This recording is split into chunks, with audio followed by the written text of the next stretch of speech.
हमारा next question DI है, table DI. Table DI में क्वेश्चन है, ये आपको ग्राफ दिए गए हैं, ये आपको टेबल दिया गया है जिसमें बताया गया है production of car by companies. Car के प्रोडक्शन का ये टेबल है कंपनी का, कंपनी के द्वारा जो भी कार बनाई गई है, डिफरेंट टाइप की कार बनाई गई है, ठीक है। PQRST, ये PQRST, और ये ईयर है इस साइड 2010, 11, 12, 13, 14, 15, ठीक है। और यहाँ पे PQRST ये कार्स के टाइप हैं।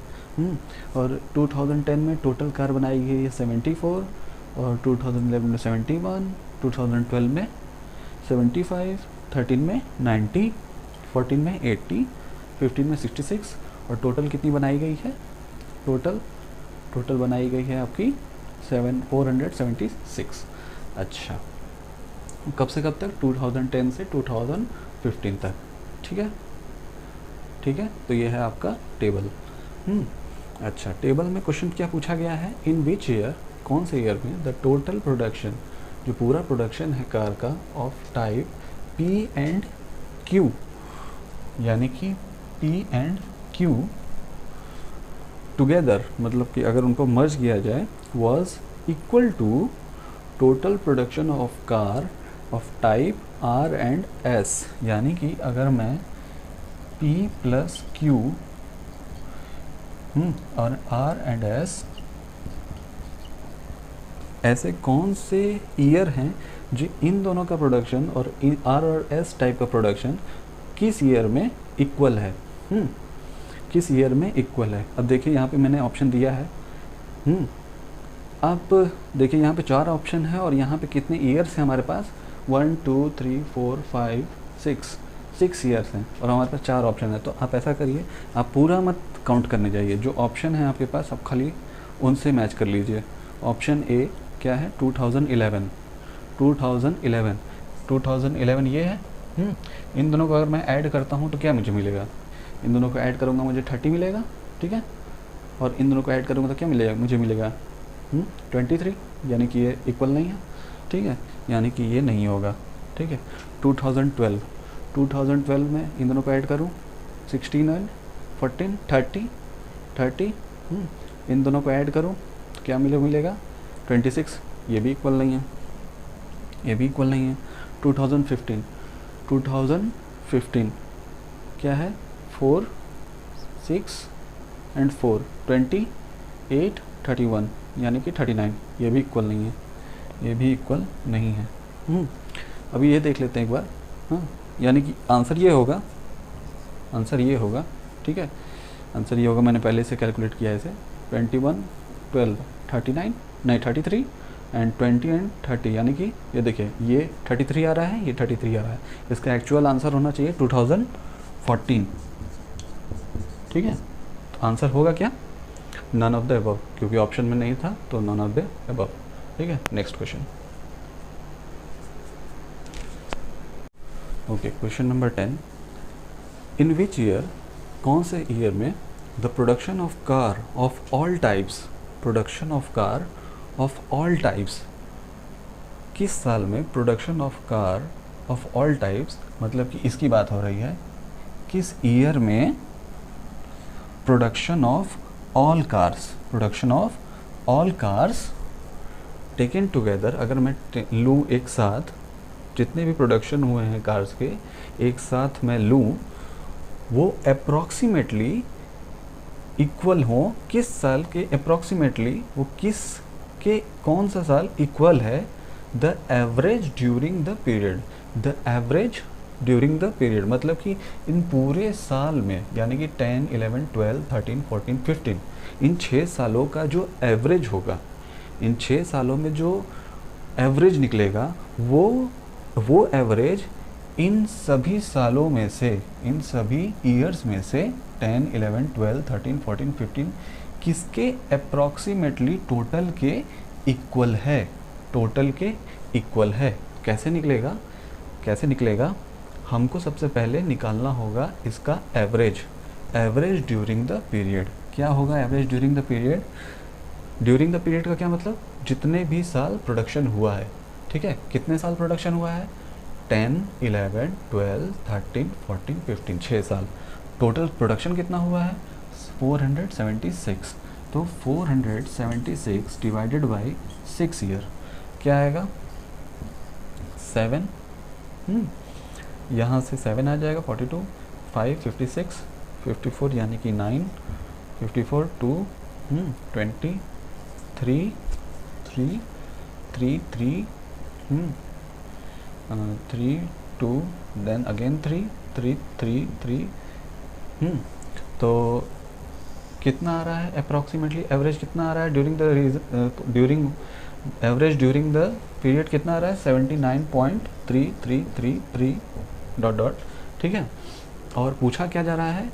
इन which year the production of car of all types taken together. Production of cars अगर मैं एक साथ ले लूँ, इन सबको एक साथ लूँ तो कितना आ रहा है? 74।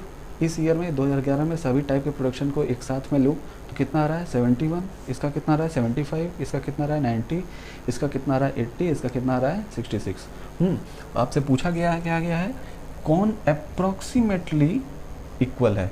अप्रॉक्सीमेटली मतलब लगभग उसके आसपास। तो 79.33 के आसपास कौन है? 80। ठीक है, 80। और 80 किस साल का है? 2014। 2014 इसका आंसर है। ठीक है, 2014 इसका आंसर है। ठीक है। नेक्स्ट क्वेश्चन है हमारा, पिछले वाले क्वेश्चन से ही, ग्राफ से ही है, पिछले वाले टेबल से ही है। मुझसे टेबल इरेज हो गया है। आप देख लीजिएगा टेबल को। ठीक है। क्वेश्चन है, the production of which type of car was 25%। 25% production किसका है? Which type of car of total production of all type of car during 2014। 2014 का में पी का कार कितना प्रोड्यूस हुआ था? 21, Q 12, R 13, S 20, T हुआ था 14 और टोटल प्रोडक्शन कितना हुआ था? 80। ठीक है।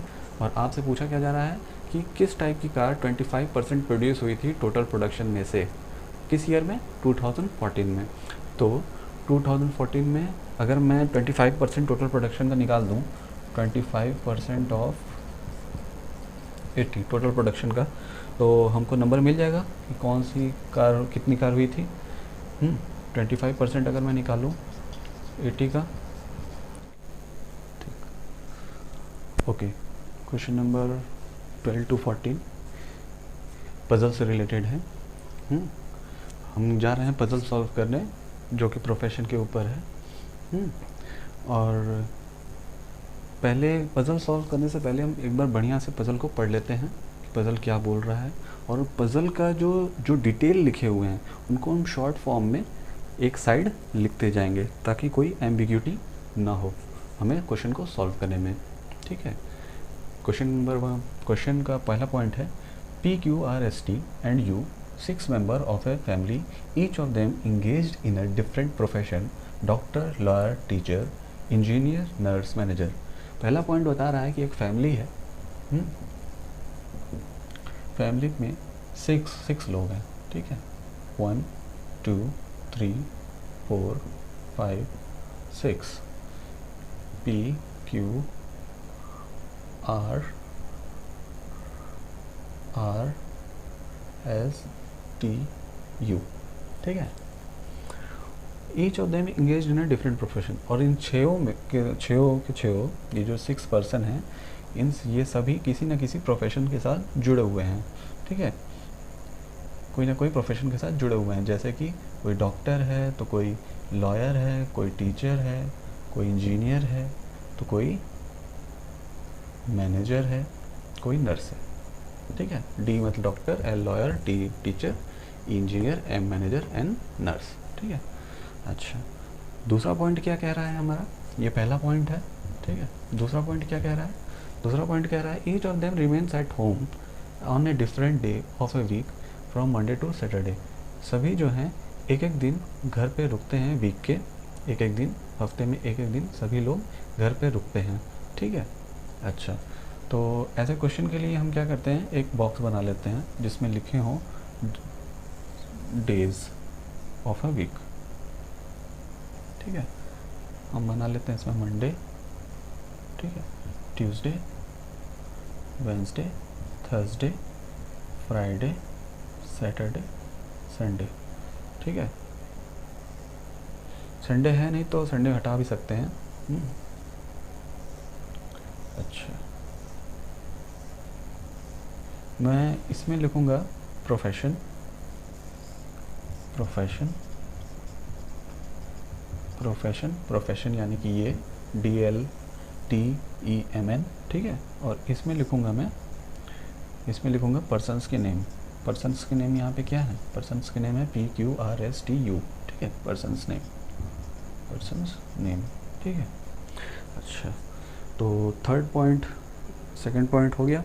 थर्ड पॉइंट क्या है?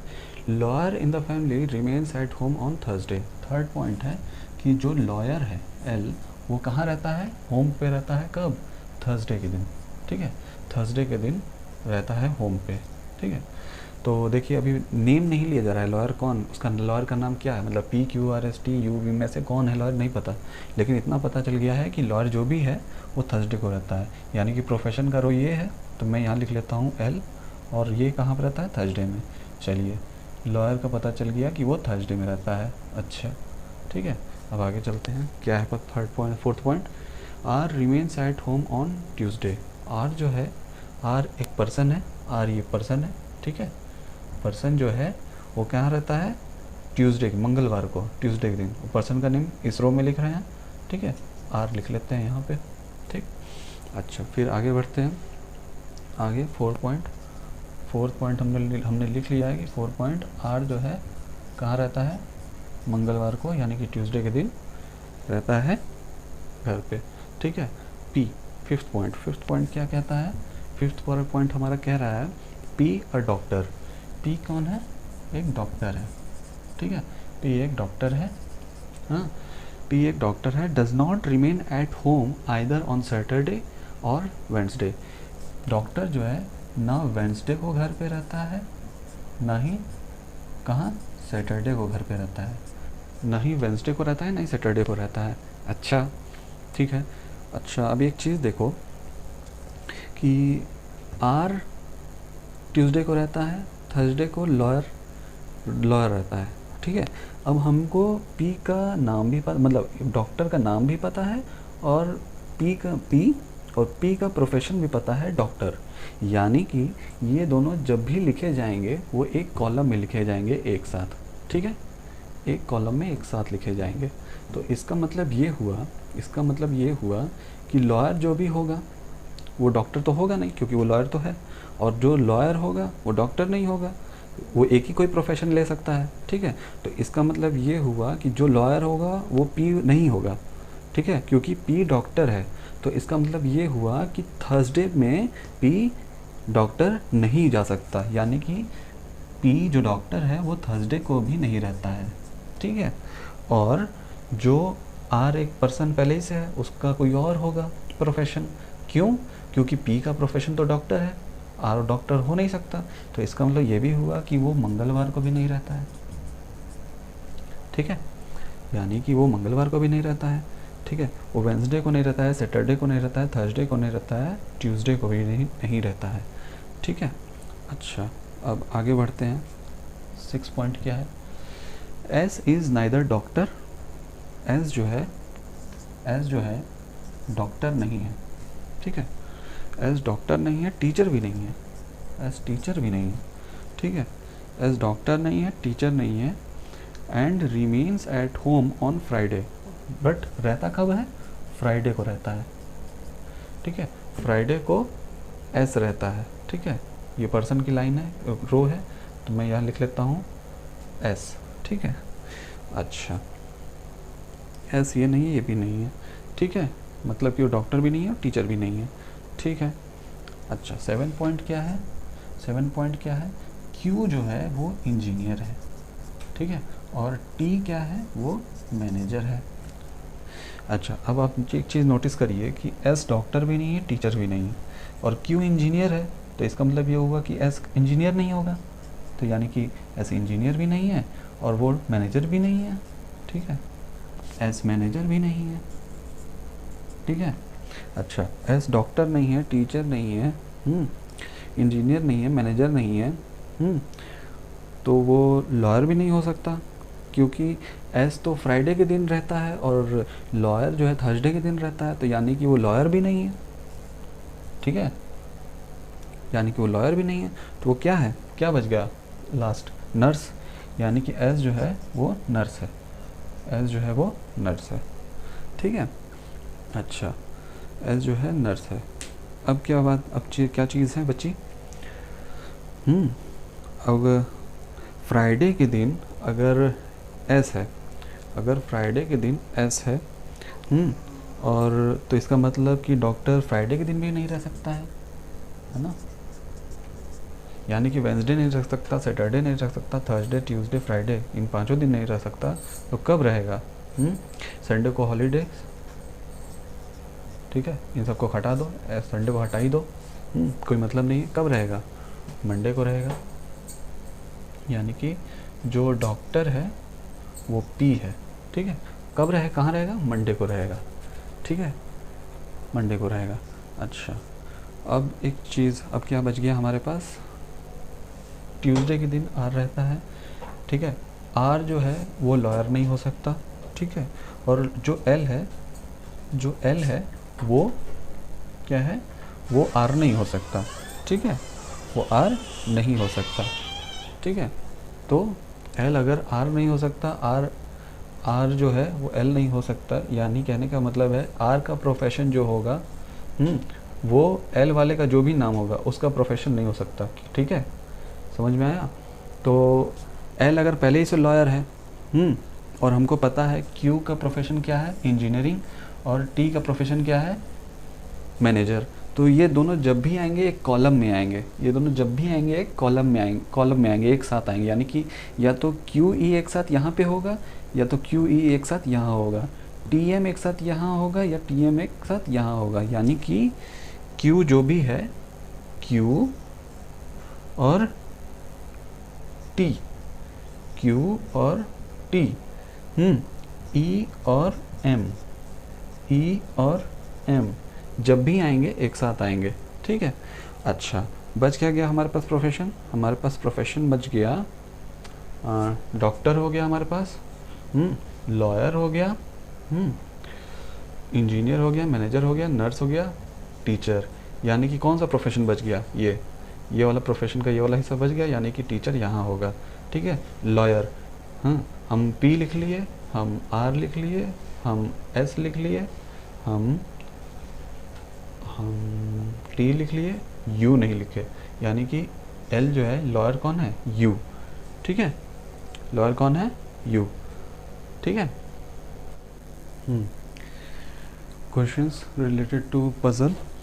पहला क्वेश्चन क्या था, क्वेश्चन नंबर 12, 13, 14 मैंने 1, 2, 3 लिख दिया है। ठीक है, ध्यान दीजिएगा। ठीक है, which is correct, lawyer Tuesday, B nurse Friday, C manager Friday, engineer Thursday. अब यहाँ पे आप देखिए, लॉयर ट्यूसडे पे है, नहीं। नर्स फ्राइडे है, नर्स फ्राइडे है, हाँ है, नर्स फ्राइडे है। ठीक है, मैनेजर फ्राइडे है, नहीं। इंजीनियर थर्सडे है, नहीं, ये गलत, ये भी गलत, यानी कि बी ऑप्शन सही है। ठीक है, क्वेश्चन नंबर 12 का बी ऑप्शन सही है। क्वेश्चन नंबर 12 है ये, क्वेश्चन नंबर 13 है ये, क्वेश्चन नंबर 14 है। विच इज़ नॉट करेक्ट, इनमें से क्या करेक्ट नहीं है। ठीक है, आर टीचर है, हाँ ये सही है। क्यू इंजीनियर है, हाँ क्यू इंजीनियर है, बोला गया है क्वेश्चन में, तो क्यों बोला गया है, क्यू इंजीनियर है। टी मैनेजर है, ठीक है, टी क्या है, मैनेजर है, हाँ ये भी सही है। एस लॉयर है, क्या एस लॉयर है, बताइए, क्या एस लॉयर है, एस लॉयर नहीं है, लॉयर कौन है, यू है, यानी कि ये करेक्ट नहीं है। तो क्वेश्चन नंबर 13 का आंसर क्या है, आंसर है डी। ठीक है, एस लॉयर नहीं है, एस कौन है, एस कौन है, एस लॉयर नहीं है, एस नर्स है। ठीक है, ठीक है। Who is who is nurse, तो नर्स है हमारी एस, ठीक है, ओके।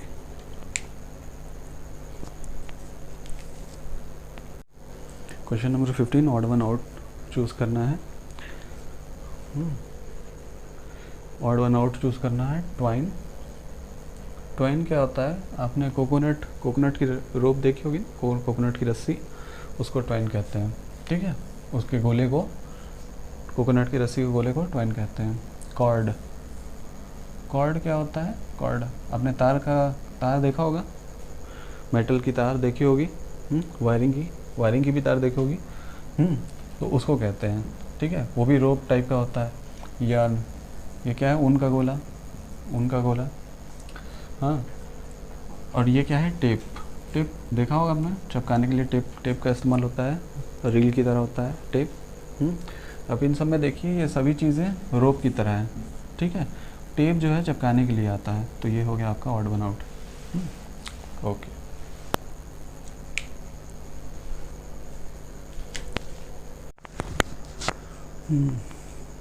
क्वेश्चन नंबर 16 और 18, एक पज़ल है छोटी सी। पज़ल में क्या है, वही रूल अपनाएंगे हम लोग, ठीक है।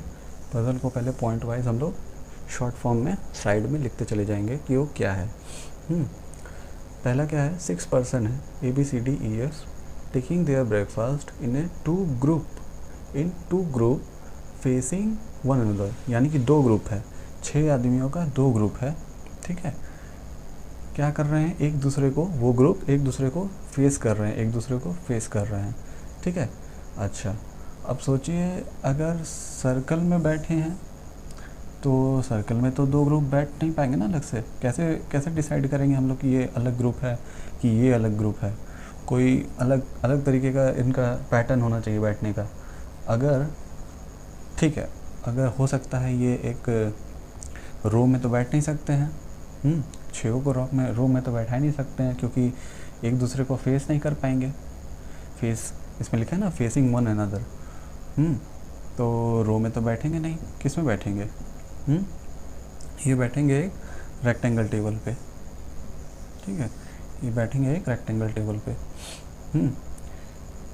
ग्रुप में 2 ग्रुप में है, 2 देखो लिखा है ना 2 ग्रुप्स, सर्कल में तो ग्रुप बना नहीं पाएंगे, टेबल्स में बना लेंगे, 1 2 3, 6 लोग हैं, तो एक दूसरे को फेस करने के लिए 1 2 3, ठीक है, हो गए 3, एक दूसरे को फेस कर रहे हैं, ठीक है। 2 ग्रुप में भी हैं, G1 G2 मान लिया हमने, एक ग्रुप ये है एक ग्रुप ये है, ठीक है। अच्छा देखिए सेकंड पॉइंट क्या है, D and A not in a same row, मतलब कि कोई एक रो है, हाँ, मतलब कि सर्कल की बात ही नहीं है, एक रो की बात हो रही है, यानी कि 2 रो है, एक रो ये है एक रो ये है, जिसमें कि D and A same row नहीं है, सेम रो नहीं है, पॉइंट 2 हम लोग कर लिए। थर्ड पॉइंट क्या है, E is left of A, E जो है F के लेफ्ट में है, लेफ्ट में, ये लेफ्ट का सिग्नल है, F के लेफ्ट में E है, ओके। और E is left of F, E is left of F and faces C, E जहाँ भी होगा वो फेस कर रहा होगा C को, E जहाँ कहीं भी होगा फेस कर रहा होगा किसको, C को। E F के लेफ्ट में E है और फेस कर रहा है किसको, C को। Third point. फोर्थ पॉइंट क्या है हमारा, फोर्थ पॉइंट है B is in middle of A group, B जहाँ भी है मिडल में है, B is in middle in the, B is in middle, B M, मैंने मिडल के लिए M ले लिया, ठीक है। फिफ्थ पॉइंट क्या है, D is left of B, B के लेफ्ट में D है, ठीक है, B के लेफ्ट में D है। अब देखिए B जो है मिडल में है, ये पॉइंट, ठीक है। तो ऐसा करते हैं हम लोग 2 बॉक्स बना लेते हैं, दो बना लेते हैं ग्राफ, एक ग्राफ ये है एक ग्राफ ये है, ठीक है। मिडिल में है ना कहीं, मान लीजिए एक बार मिडिल में हम लोग ले लेते हैं बी यहाँ पर है, और एक बार मिडिल मान लेते हैं बी यहाँ पे है, ठीक है। चलिए ये हो गया। अच्छा, अब देखिए बी से रिलेटेड एक और इन्फॉर्मेशन है ये, कि बी के लेफ़्ट में डी है, बी के लेफ़्ट में डी है, बी के लेफ़्ट में डी है। अगर नीचे के साइड है हमारा बी, तो हमारा लेफ़्ट इधर होगा, हमारा लेफ़्ट इधर होगा, यानी कि डी यहाँ पे होगा। और अगर बी ऊपर है तो हमारा डी राइट में होगा, यानी कि डी यहाँ पर होगा, ठीक है। अच्छा, हो गया, ये भी पॉइंट हो गया, ठीक है, ये भी पॉइंट कर लिया हमने। अच्छा, अब देखिए D और A सेम रो में नहीं है, D और A सेम रो में नहीं है, यानी कि D अगर यहाँ है तो A यहाँ नहीं होगा, क्योंकि ये सेम रो है D का, ठीक है। और ये भी D का सेम रो है, यानी कि A यहाँ पे नहीं आ सकता, A यहाँ पे नहीं आ सकता, A यहाँ पे A नहीं आ सकता। अगर A यहाँ पे नहीं आ सकता, अगर A यहाँ पे नहीं आ सकता तो A इस रो में कहीं आएगा, इस रो में आएगा। अच्छा, अभी देखते हैं, ठीक है, अभी देखते हैं क्या होगा। अच्छा, अब देखिए क्या लिखा है, ई एफ के लेफ़्ट में ई है, एफ के लेफ़्ट में ई है, एफ के अगर लेफ़्ट में ई है, एफ के लेफ़्ट में अगर ई है, तो इसका मतलब ये हुआ कि एफ यहाँ पे आ नहीं सकता। क्यों नहीं आ सकता? एफ यहाँ पे अगर लिखा जाएगा तो उसके लेफ़्ट में ई आना चाहिए, बट यहाँ पे तो बी है, जो कि यहाँ पे हो नहीं सकता। अच्छा, ठीक है। अच्छा, अब यहाँ पे देखिए, अगर यहाँ पे ई, यहाँ पे अगर मैं एफ़ लिख दूँ तो उसके लेफ़्ट में भी है, यहाँ भी एफ़ नहीं आ सकता। तो इसका मतलब इस रो में या इस रो में कहीं हमारा ई और एफ़ आएगा। अब देखिए, अब सोचिए, अगर इस रो में यहाँ पे ई आता है, अगर यहाँ पे एफ़ होता है, नहीं, यहाँ पे अगर एफ़ होता है और उसके लेफ़्ट में ई होता है, अगर यहाँ एफ़ होता है और इसके लेफ़्ट में ई होता है, ये टॉप है ना, तो उसके राइट साइड हमारा लेफ़्ट होगा, ठीक है। टॉप रो है तो उसका राइट साइड हमारा लेफ़्ट होगा, ठीक है, और लेफ़्ट साइड उसका राइट होगा। तो ई है, ई रखा अगर मैंने यहाँ पे एफ़ रखा तो उसका लेफ़्ट साइड ये होगा, ठीक है, और उसके सामने सी फेस करना चाहिए, बट यहाँ पे तो बी है, जो कि नहीं हो सकता, बिल्कुल नहीं हो सकता। अगर यहाँ पे ई होगा, अगर यहाँ पे ई होगा, अगर यहाँ पे ई होगा तो उसके लेफ़्ट में एफ़ होगा और एफ़ को फेस करने वाला सी होगा, है ना, एफ़ को फेस करने वाला सी होगा। तो यही एक कंडीशन बनती है कि अगर यहाँ पे ई होता है तो उसके लेफ़्ट में एफ़ होगा, और एफ़ हो अगर यहाँ पे एफ़ होता है तो उसके लेफ़्ट में ई होगा और फेस करेगा किसको? सी को, ठीक है। और ए लिख जाए, बस ए लिख दिया जाएगा यहाँ पे, ठीक है, ए लिख दिया जाएगा यहाँ पे, ए लिख दिया जाएगा यहाँ पे। अब देखते हैं ये इसके में क्या है, इसके में क्या है, इसके में भी यही चीज़ है। अगर यहाँ पे क्या, अगर यहाँ पे एफ़ होता है तो उसके लेफ़्ट में ई होगा, और ई के लेफ़्ट में सामने सी होगा, और बच गया क्या? ए होगा, ठीक है, हो गया। देखिए दोनों हमारा बन गया। अच्छा, अब इससे रिलेटेड क्वेश्चन है, क्वेश्चन सॉल्व करते हैं।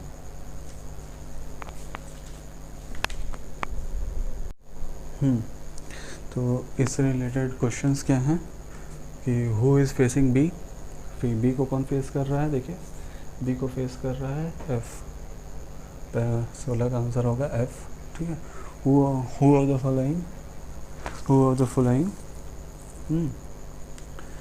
Following sitting in a same row. तो कौन रो कर रहा है? ए ई बी नहीं, हाँ, ए ई एफ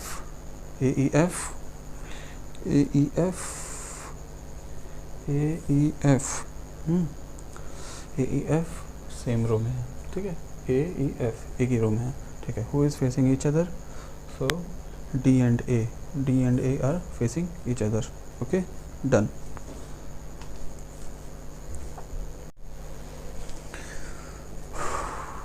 तो क्वेश्चन है 19 का, हमें मिसिंग टर्म बताना है।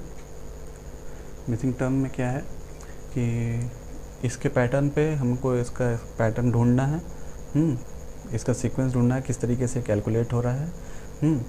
हमें इसका देखना है और इसमें क्या ऐसा कैलकुलेशन हो रहा है जिससे कि वैल्यू आ रही है 84। उसी प्रोसेस को हमें इस फिगर में भी दोहराना है, तो हमको ये मिल जाएगा क्वेश्चन मार्क। ठीक है, आप ध्यान से देखिए 729 841 एंड 784 किसके लग रहे हैं? ये स्क्वायर्स हैं। किसके स्क्वायर्स हैं? देखिए ये स्क्वायर है 27 का, ये स्क्वायर है 29 का, ये स्क्वायर है आपका ये स्क्वायर है आपका 28 का। ठीक है, स्क्वायर है 28 का। आ कैसे रहा है? 7979667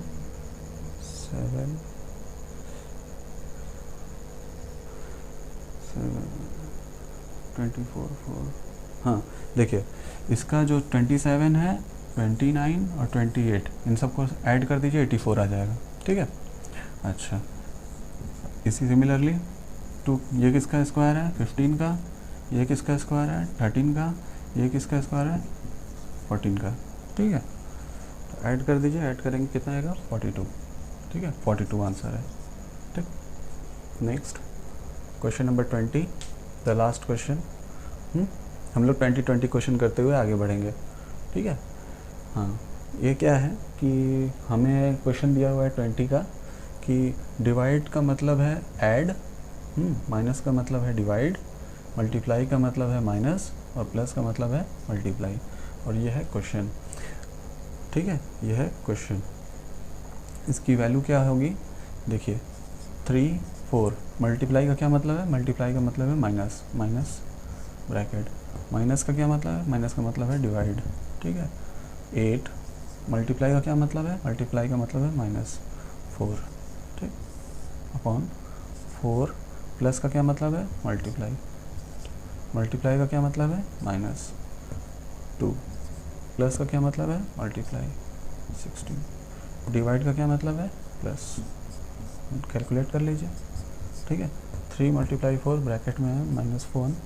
ठीक है, डिवाइडेड बाई 8 -4। ठीक, उसके बाद इसमें करेंगे कितना आएगा? 32 माइनस 32 प्लस 1। ठीक है, इसको करेंगे तो क्या आएगा? इसको करेंगे तो क्या आएगा?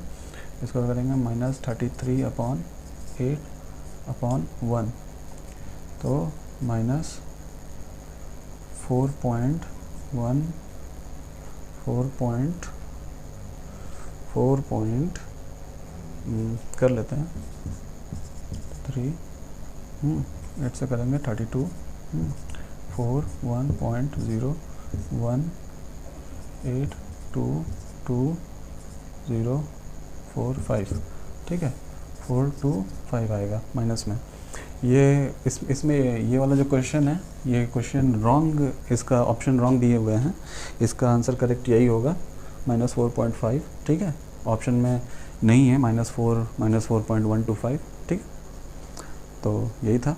आगे देखेंगे हम लोग नेक्स्ट, बचे हुआ आगे के 20 क्वेश्चन हम लोग नेक्स्ट में देखेंगे। ठीक है, चलिए।